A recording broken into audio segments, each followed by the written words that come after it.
Sir ಇವತ್ತಿನ ದಿವಸ ಅವರು 8 ದಿವಸ ಏನು ಪೊಲೀಸ್ ಕಸ್ಟಡಿ ತಗೊಂಡಿದ್ರು, CID ದವರು ಇನ್ವೆಸ್ಟಿಗೇಷನ್ ತಗೊಂಡಿದ್ರು. ಆ ಇನ್ವೆಸ್ಟಿಗೇಷನ್ ಇವತ್ತಿಗೆ ಅವ್ರದ್ದು ಕಂಪ್ಲೀಟ್ ಆಯಿತು. ಅದಕ್ಕೆ ಇವತ್ತಿನ ದಿವಸ as per the order of the honourable court today they have produce before the second JMFC court ಅದು ಪ್ರೊಡ್ಯೂಸ್ ಮಾಡಿದ್ದಾರೆ. ಆಮೇಲೆ ಅವರು ಫುಲ್ ಎಂಟೈರ್ ಇನ್ವೆಸ್ಟಿಗೇಷನ್ಸ್ ಕಂಪ್ಲೀಟ್ ಆಗಿದೆ ಅಂತೇಳಿ ಒಂದು ಎಲ್ಲ ಆರೋಪಿಗಳನ್ನು 5 ಆರೋಪಿಗಳನ್ನು ಇವತ್ತಿನ ದಿವಸ ಮಾನ್ಯ ನ್ಯಾಯಾಲಯದಲ್ಲಿ ಪ್ರೊಡ್ಯೂಸ್ ಮಾಡಿದ್ದಾರೆ. ಮಾಡಿ ಇವತ್ತು ಜುಡಿಷಿಯಲ್ ಕಸ್ಟಡಿ ಇದೆ, ಅದು ಅಪ್ ಟು 31st ವರೆಗೂ ಎಕ್ಸ್ಟೆಂಡ್ ಮಾಡಿದ್ದಾರೆ. 14 days ಜುಡಿಷಿಯಲ್ ಕಸ್ಟಡಿ ಕೊಟ್ಟಿದ್ದಾರೆ. ಈ ಮುಂದೆ ಏನಿಲ್ಲ, ಇದರೊಳಗೆ ಎಲ್ಲರದ್ದು ಅವ್ರ ಇನ್ವೆಸ್ಟಿಗೇಷನ್ ಕಂಪ್ಲೀಟ್ ಆಗಿದೆ. ಈಗ ನಾವು ಬೇಲ್ ಪಿಟಿಷನ್ ಮೂವ್ ಮಾಡ್ತೀವಿ. ಇವತ್ತೇ ಹಾಕ್ತೀವಿ.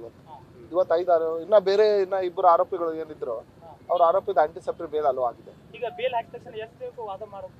ಇಲ್ಲ, ಅದು ಕೋರ್ಟ್ ಮೇಲೆ ಡಿಪೆಂಡ್ ಇರುತ್ತೆ. ಮಾನ್ಯ ನ್ಯಾಯಾಲಯ ಯಾವತ್ತಿನ ದಿವಸ ಡೇಟ್ ಕೊಡುತ್ತೆ ಅವತ್ತಿನ ದಿವಸ ಬಂದು ನಾವು ಆರ್ಗ್ಯುಮೆಂಟ್ ಅನ್ನು ಮಾಡ್ತೀವಿ.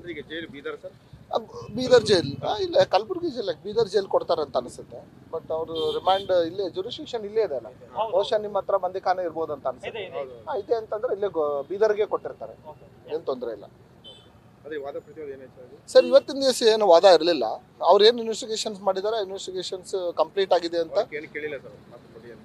ಇಲ್ಲ ಮತ್ತೇನು ಅವರು ಪೊಲೀಸ್ ಕಸ್ಟಡಿ ಕೊಡಿ ಅಂತ ಏನು CID ದವ್ರು ಕೇಳಿಲ್ಲ. ನಮ್ದು ಇನ್ವೆಸ್ಟಿಗೇಷನ್ ಕಂಪ್ಲೀಟ್ ಆಗಿದೆ ಅಂತ ಇವತ್ತಿನ ದಿವಸ ಎಲ್ಲ 5 ಆರೋಪಿಗಳನ್ನು ಇವತ್ತು ಮಾನ್ಯ ನ್ಯಾಯಾಲಯದವರು ಪ್ರೊಡ್ಯೂಸ್ ಮಾಡಿದ್ದಾರೆ. ಅದ್ರ ಪ್ರಕಾರ ಮಾನ್ಯ ನ್ಯಾಯಾಲಯ ಅವರಿಗೆ ಇವತ್ತು ಜುಡಿಷಿಯಲ್ ಕಸ್ಟಡಿ ಕೊಟ್ಟಿದ್ದಾರೆ. Thank you.